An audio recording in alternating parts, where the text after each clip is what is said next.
আজকের আমি আপনাদের জন্য নিয়ে এসেছি সম্পূর্ণ নিরামিষ আলু ভাজা। আলু ভাজা আমরা সকলেই খেয়ে থাকি, কিন্তু এইভাবে আলু ভাজা বানালে আলু ভাজার টেস্ট দ্বিগুণ আসবে। আমি এখানে স্পেশাল কিছু মশলা আর টিপস অ্যান্ড ট্রিক্স ব্যবহার করেছি, যেটা ঘরে খাওয়া নিত্যদিনের আলু ভাজার থেকে স্বাদকে পুরো চেঞ্জ করে দেবে। বাই দ্য ওয়ে, আমি মৌ, আপনাদের সকলকে আমার চ্যানেলে স্বাগত। চলুন দেখে নিই কীভাবে এই আলু ভাজাটি বানাবো। এটি বানানোর জন্য আমি নতুন আলু নিয়েছি। আলুটাকে দেখুন, খুব বড় নিইনি, আবার একদম ছোটও নিইনি, মাঝারি সাইজের আলু নিয়েছি। আলুটার খোসাটাকে, গাটাকে একটুখানি চেঁচে নিয়েছি। এবার আলুগুলোকে আমি একদম সরু সরু করে গোল গোল করে কেটে নিচ্ছি। দেখুন, ঠিক এইভাবে সরু সরু করে গোল গোল করে কেটে নেব। খুব বেশি মোটা করা যাবে না। এইভাবে আমি সমস্ত আলুকে খুব সুন্দরভাবে কেটে নেব। দেখুন, এইভাবে আমি সবগুলো আলুকে কেটে নেব। এইভাবে আমি সবগুলো আলুকে কেটে নেব এবং একটা পাত্রে জল নেব এবং সেই জলে তৎক্ষণাৎ ডুবিয়ে রাখবো। দেখুন, এইভাবে আমি সবগুলো আলুকে কেটে নিয়েছি। এবার আলুগুলোকে আমি ফ্রেশ জলে খুব ভালোভাবে ধুয়ে পরিষ্কার করে নেব। আলুগুলোকে আমি ধুয়ে নিয়েছি। এবার আমি একটা কিচেন টাওয়াল পেতে নিচ্ছি, তার উপর ধুয়ে রাখা আলুগুলোকে আমি বিছিয়ে দেবো। দিয়ে আলুর যে এক্সট্রা জল, সেটাকে আমি পুরোপুরি বাদ দিয়ে দেবো। দেখুন, এইভাবে চেপে চেপে আলুর এক্সেস জলটাকে আমি বাদ দিয়ে দেবো। একদমই আলুতে কোনো রকম জল দেওয়া যাবে না। খুব সুন্দরভাবে এই এক্সেস জলটাকে আমি বাদ দিয়ে দিলাম। আপনি যদি আমার চ্যানেলে নতুন হয়ে থাকেন, তাহলে আমার চ্যানেলটি সাবস্ক্রাইব করার অনুরোধ রইল, আর পাশে থাকা বেল আইকনটি অবশ্যই প্রেস করে দেবেন, তাহলে আমার ভিডিও সর্বপ্রথম নোটিফিকেশন আপনি পেয়ে যাবেন।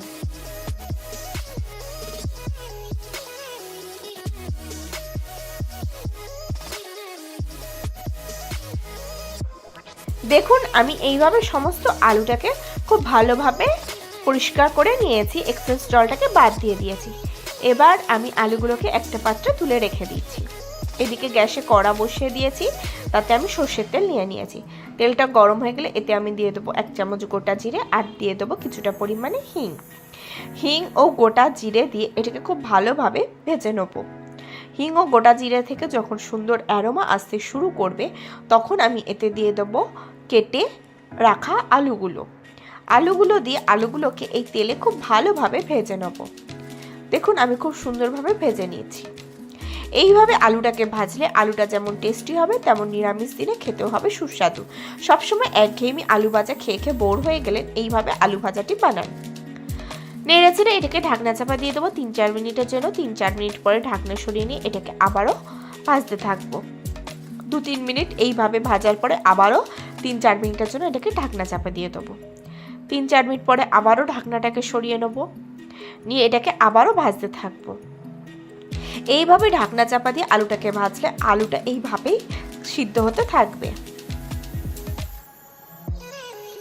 দেখুন, আমি এইভাবে আলুটাকে খুব সুন্দরভাবে ভেজে নিচ্ছি। এইভাবে আমি 2-3 মিনিট ভেজে নেওয়ার পর এটাকে আবারও ঢাকনা চাপা দিয়ে দিচ্ছি। 3-4 মিনিট পরে আবারও ঢাকনা সরিয়ে নিয়ে আলুটাকে আবারও ভাজতে থাকবো। সবসময় একঘেয়েমি আলু ভাজা খেয়ে খেয়ে যদি বোর হয়ে যান, তাহলে অবশ্যই এই আলু ভাজাটি বানান। যে কোনো নিরামিষ দিনে যদি এই আলু ভাজা মুগের ডালের সাথে থাকে, তাহলে কোনো কথা হবে না। আলু ভাজা আর ডাল দিয়ে এক থালা ভাত নিমেষে হবে শেষ। এইভাবে আমি ঢাকনা চাপা দিয়ে দিই, আলুটাকে খুব সুন্দরভাবে সিদ্ধ করে নেবো ভাপে।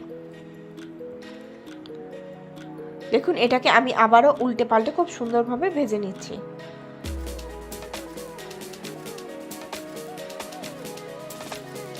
এইভাবে বেশ কিছুক্ষণ ভেজে নিয়েছি। এবার এতে আমি অ্যাড করে দিচ্ছি হলুদ গুঁড়ো, দিয়ে দেবো লঙ্কা গুঁড়ো। আপনারা যেরকম ঝাল খাবেন সেই অনুপাতে হলুদ ও লঙ্কাটাকে দেবেন।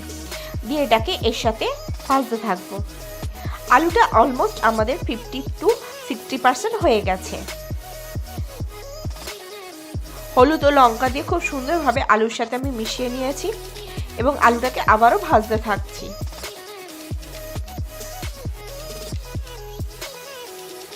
আলুটা খুব সুন্দর করে লাল করে ভাজতে হবে। আমার চ্যানেলে নিত্য নতুন আরও অনেক রান্নার রেসিপি রয়েছে, আপনারা চাইলে সেই ভিডিওগুলো দেখতে পারেন, তার লিঙ্ক আমি ডেসক্রিপশনে দিয়ে দেবো। আমি এতে কালারের জন্য অ্যাড করছি কাশ্মীরি লঙ্কার গুঁড়ো। এতে আলু ভাজাটা খুব সুন্দর লাল হবে। দিয়ে দিচ্ছি জিরে গুঁড়ো, দিয়ে দিচ্ছি কিছুটা পরিমাণে ধনে গুঁড়ো। জিরে, ধনে, কাশ্মীরি লঙ্কা দিয়ে আমি সমস্ত মশলাটাকে এই আলুর সাথে ভাজতে থাকবো। আপনারা অবশ্যই এই মশলাগুলো অ্যাড করবেন, এটা আলু ভাজার স্বাদকে এক অন্য মাত্রায় নিয়ে যাবে। দেখুন আমি খুব সুন্দরভাবে ভাজতে থাকছি। এবার এতে অ্যাড করে দেবো নুন। দেখুন আমি নুন দিয়ে দিয়েছি, নুন দিয়ে নুনটাকেও এর সাথে কষাতে থাকছি। আমি এখানে পরিমাণ মতো নুন দিয়ে দিয়েছি। নুনটা যখন 70 to 80% ভাজা হয়ে যাবে তারপরেই আলুতে অ্যাড করে দেবেন, না হলে নুন দিয়ে দিলে প্রথমে আলু থেকে জল ছেড়ে যেত, তখন ভাজতে অসুবিধা হতো। এইভাবে নেড়েচেড়ে এটাকে আমি 5 মিনিটের জন্য ঢাকনা চাপা দিয়ে রেখেছিলাম। 5 মিনিট পরে ঢাকনা সরিয়ে নিচ্ছি, নিয়ে এটাকে ভালোভাবে উল্টে পাল্টে ভাজতে থাকছি। আলুটা আমাদের অলমোস্ট 85 থেকে 90% মতন হয়ে গিয়েছে। এবার এটাকে আমরা একটু মিডিয়াম টু হাই ফ্লেমে ভাজতে থাকবো আর এটার গাটাকে লাল করতে থাকবো। এই সময় আমি এতে অ্যাড করে দেবো ছোট ছোট করে চপড করে রাখা কাঁচা লঙ্কা কুচি। এই কাঁচা লঙ্কা কুচিটা অবশ্যই দেবেন। এই আলু ভাজার সাথে কাঁচা লঙ্কা কুচি ভাজাটা যখন গালে যাবে তখন খেতে অপূর্ব লাগবে। আপনারা যদি বাচ্চাদের জন্য এটা বানিয়ে থাকেন বা বাচ্চারা যদি খাবে মনে করেন তাহলে এটা স্কিপও করতে পারেন। এইভাবে নেড়েচেড়ে এটাকে আবারও 3-4 মিনিটের জন্য ঢাকনা চাপা দিয়ে দেবো। 3-4 মিনিট পরে আবারও ঢাকনা সরিয়ে নেবো, এটাকে আবারও ভাজতে থাকবো। এইভাবে আমি আলুর গাটাকে খুব সুন্দরভাবে লাল করতে থাকবো।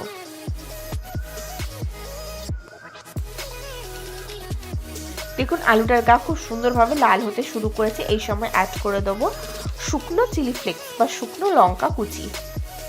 এই লঙ্কা কুচিটাকেও আলুর সাথে নেড়েচেড়ে ভাজতে থাকবো। আপনারা এই কাঁচা লঙ্কা এবং শুকনো লঙ্কাটাকে অবশ্যই অ্যাড করার চেষ্টা করবেন, এটা খেতে দুর্দান্ত লাগবে। এবার অ্যাড করে দেবো কিছুটা পরিমাণে ধনেপাতা কুচি।